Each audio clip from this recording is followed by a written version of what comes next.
If you're thinking about starting a podcast for your healthcare practice, one of the first concerns is how much time it's going to take and whether it ends up becoming another thing to manage. Hi, I'm Toby Goodman from tobygoodman.com. If you've landed on this episode first, or you could do with a quick recap of what has happened so far, here's how to get the most from season 1 of The Practice. In episode 1, I talked about how patients, clients and referrers often form an impression of you before they meet you.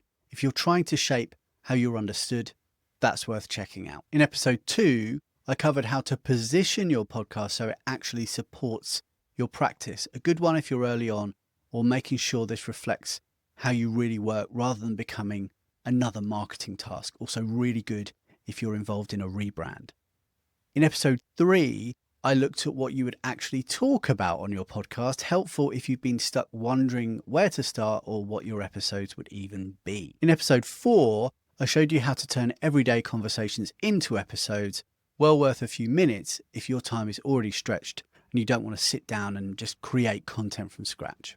In episode 5, I covered how private podcasting works inside your team, really relevant if your practice, your facilities are growing and you're not able to spend as much one-to-one time with each team member as you'd like. In episode 6, I looked at how patients or clients can arrive already prepared for conversations with a clear idea of what to expect and what they need to decide. Useful if consultations keep starting in the same place and take longer than they should. And in episode 7, I showed you how this supports referrals. That's for you if your network isn't quite sure how to explain what you do, or you just feel like opportunities are being missed. This episode is about how to put all of that in place in a way that fits your practice and where you are today without it becoming another job. Because that's what tends to happen.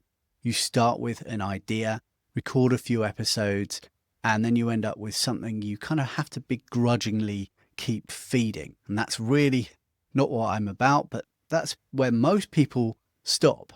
What works far better is to treat your first podcast as something defined. In most cases, that starts with an 8 to 10 episode season built around your work.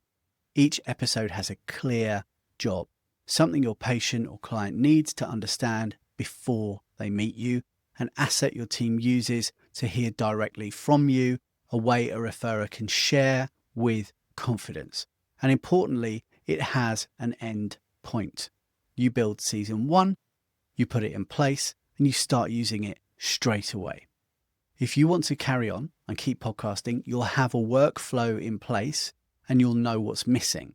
You'll know what would be useful to add, and you'll be 10 times the podcaster you were when you started. But you won't be starting from scratch because you'll have built something tangible to support where you are today. This is what keeps everything manageable. You're not committing to an endless schedule or trying to keep up with anything. You're putting something in place that constantly supports your patients, clients, team, referrals, partners, all of that stuff. That's exactly what I build with my clients. A 10-episode podcast season built around how their practice actually works. If you'd like my help to make that happen, there are 3 ways I can help you. Number 1, you can read my best-selling book, Narrow Podcasting, and you can do it yourself. Number 2, I can work with you to install it in your practice, providing step-by-step guidance on all processes from planning and positioning to recording.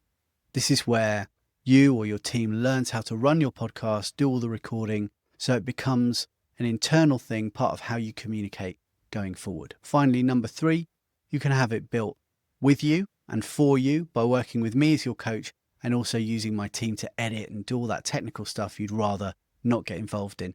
Perfect if your time is limited or you'd rather have your team focus on the work that they already have. With options 2 and 3, you'll end up with something that will be immediately useful, reflects how you think, how you speak, and how you work within 12 weeks max, and something that continues to support your practice months and years after it's been recorded. So if you're thinking that could work for you or someone in your network and you'd like my support, I'd love to hear from you.